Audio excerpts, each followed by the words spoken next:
Assalamualaikum warahmatullahi wabarakatuh. My name is Anis Nabilah binti Zaidi. My metric number is S46739. I am Bachelor of Accounting, University Malaysia Terengganu, and currently doing internship at company Chua and Chu. First of all, I would like to introduce their organization. Chua and Chu is the one of the audit or accounting firm chartered that registered under Institution Accountant Malaysia (MIA). This is firm operate on 1 February in 1981 with agreement by share partner who are Datuk Chua EOB and Mr. Chu Eun Chiao, and with one of their only staff at Jalan Hamzah, Kota Baru. This audit firm start expand and success attract a lot of a new client. After that, the firm moved to the new place at the Lot 725 Section 9 second floor at Jalan Tengku Semerak, Kota Baru on year 1982. The good relationship with their client and also strong networking with Lembaga Hasil Dalam Negeri HLDN lead Chua and Chu move forward in this industry.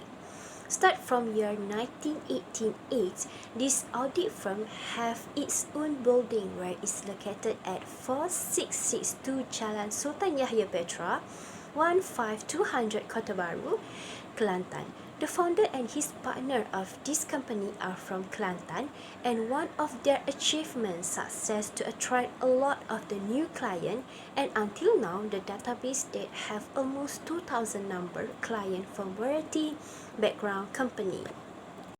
Based on the organization chart that can be seen on the screen, there are 5 partners of company Chua and Chu. Firstly is Chua EUB, who is discharged for the tax partner. Next is Chu Eun Chiao for the audit partner. Third is Lo Kok Tai for the account partner. Fourth is Lau Keng Chian for the account partner.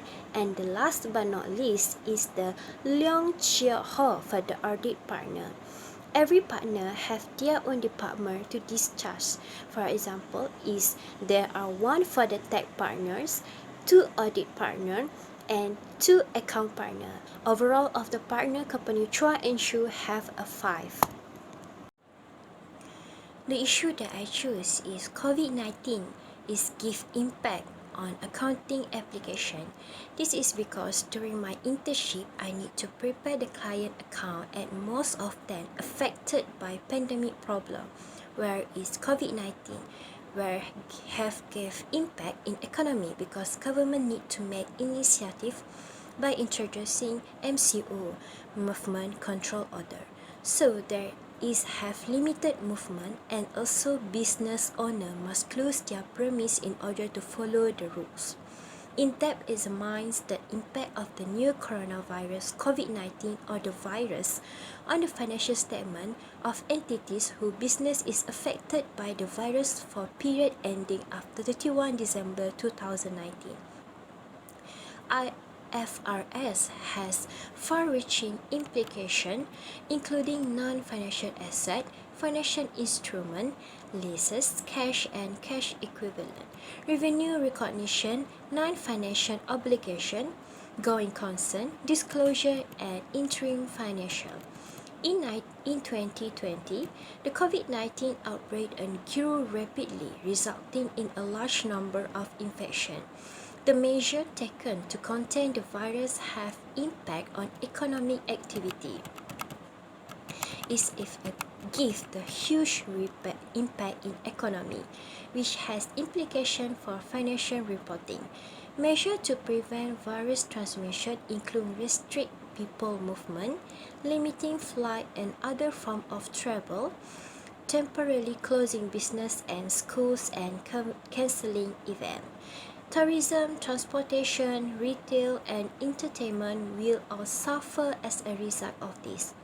It also begins to have impact on the supply chain and the production of goods all over the world, and lower economic activity is likely to result in lower demand for many goods and services.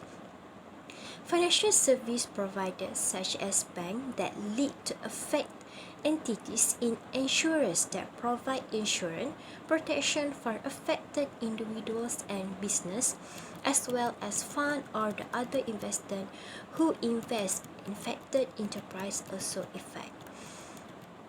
On the issue arise during the pandemic is moratorium that introduced by the Bank Negara to help people during pandemic. Even though this method can reduce the burden that first faced by the people, but it still have consequence and disadvantage. Besides that, because of this issue, it gives impact on accounting application where the working in financial statement, higher purchase calculation, and tax will be different from the previous year. A moratorium temporary suspension of the activity or law until the further consideration warrants lifting the suspension, such as if when the issue that led to the moratorium resolved. A moratorium can be imposed by the government, regulator, or a company. Moratoriums are frequently imposed in response to temporary financial difficulties. For example, a company have overspent its budget may put half to the new hiring until the start of the next fiscal year. During bankruptcy proceeding, a moratorium can be imposed in the legal proceeding on an activity such as debt collection. Recognize the environment that remains challenging for some borrowers. Bank Negara Malaysia and the Malaysian financial industry are committed to assist individual and valuable business adversely affected by the COVID-19 pandemic to support economic recovery, safeguard the livelihood of Malaysia. Accounting firm regulator, IFAC member organization, and others have quickly provide and guides on the accounting and financial reporting requirement that must be considered when addressing the financial effect of COVID-19 when preparing financial statement. Many of the resources are easily accessed by affect COVID-19 resources method. Discussion for this issue. For the non-financial asset, which is impairment under IAS 36 impairment of asset, there are many business will have to consider the possibility of non-financial asset impairment. IAS 36 require that goodwill and indefinite life intangible asset be tested for impairment at least once a year, and that other non-financial asset be tested whenever there is indication that may be impaired temporarily causing operation or experience an immediate drop in demand. Price or profitability are clear indicator of impairment, reduced economic activity, and lower revenue.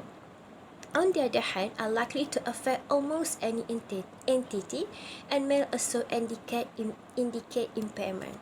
For the higher purchase, which is moratorium, the advantage in this method can reduce the burden of business owner to pay their loan interest every month during the pandemic.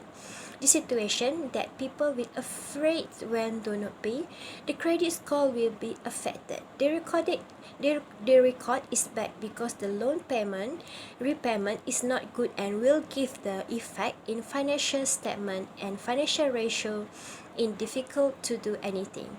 In real situation, it knows and approves, so the credit score is not affected. Deferment of payment is not categorized as a loan arrears. The next advantage is a longer loan period. This is because there is a period when you do not pay or reduce the payment. The loan period will be extended.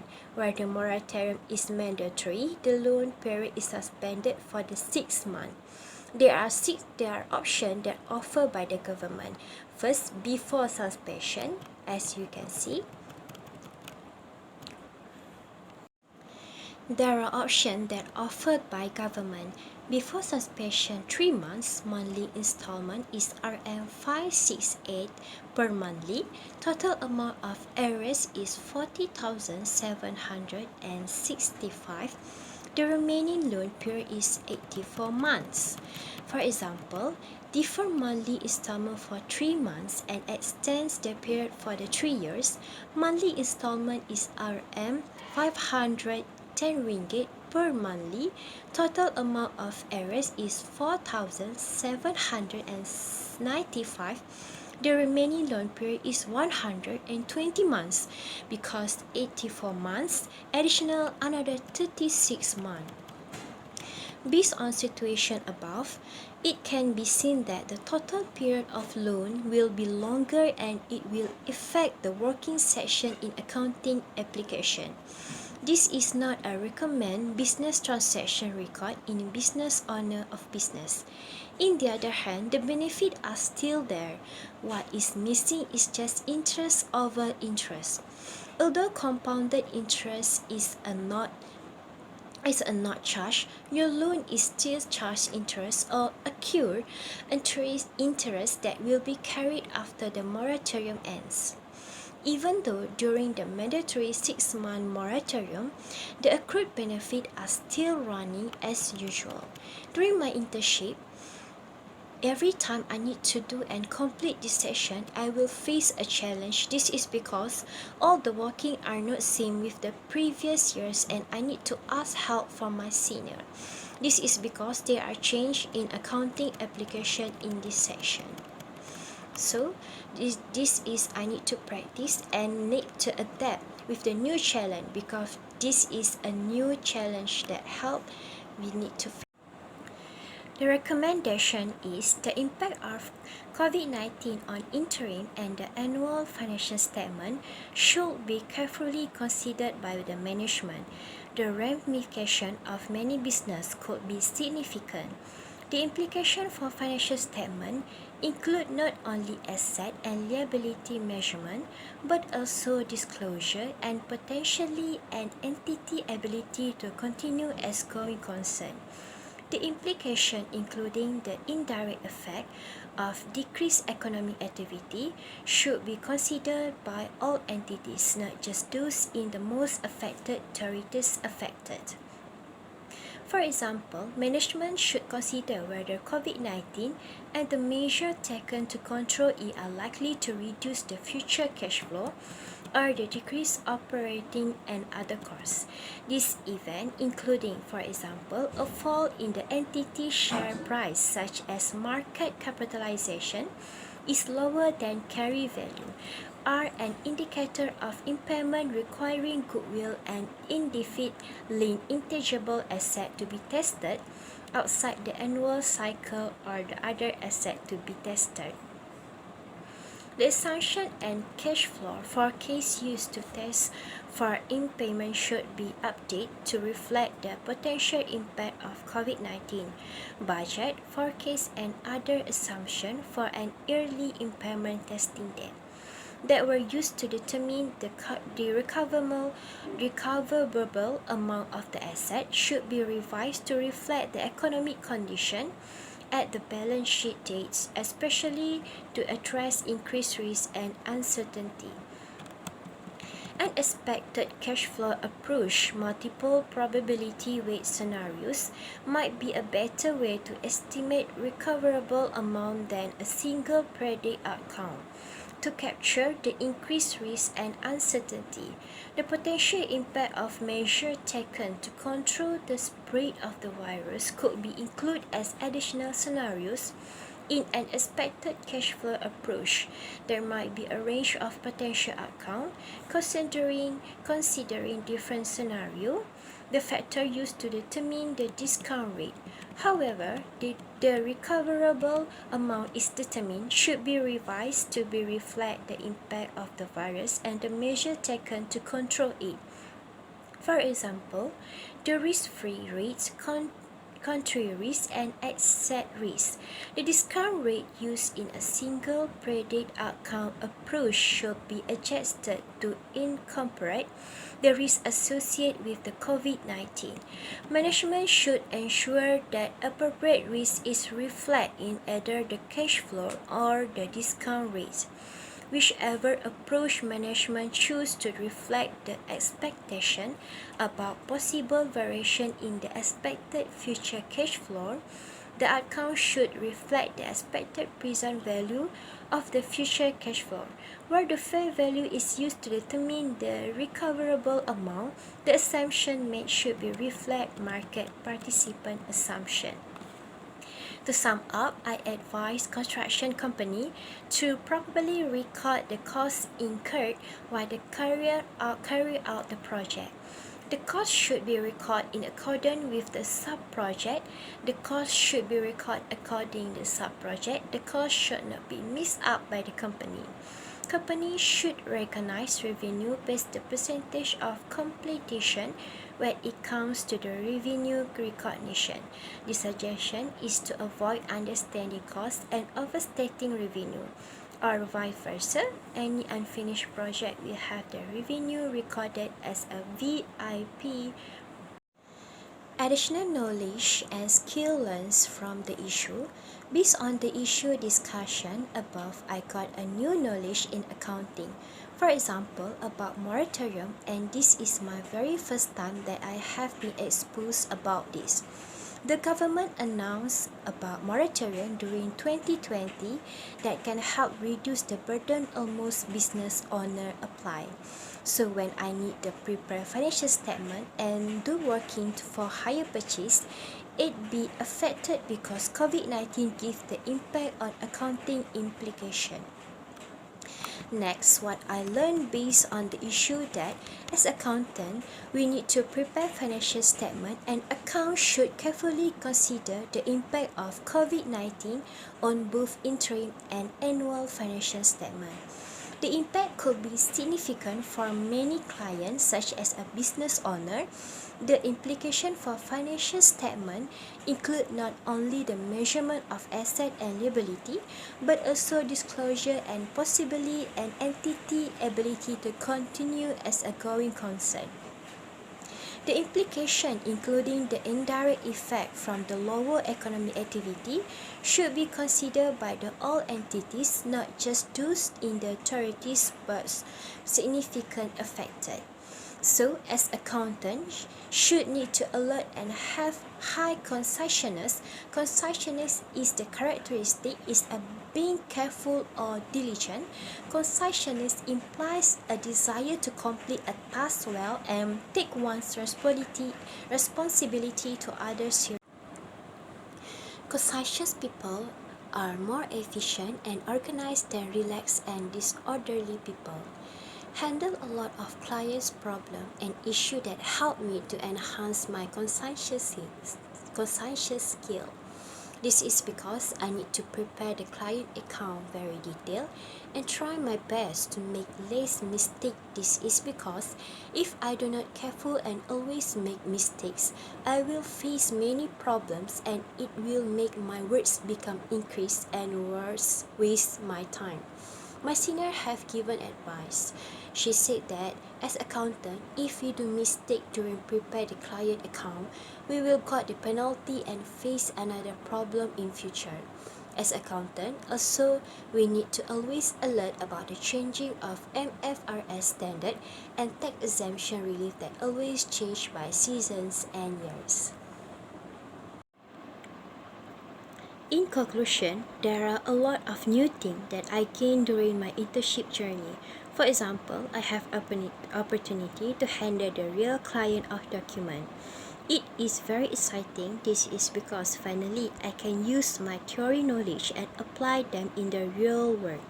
I just realized that knowledge that I gained during the class and internship is a different. Besides that, since my internship period is ongoing during pandemic, it gives the impact in accounting working because it quite different with previous year.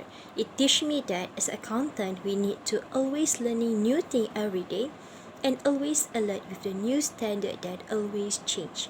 In addition, another valuable lesson and skills I am earned is problem solving for this issue.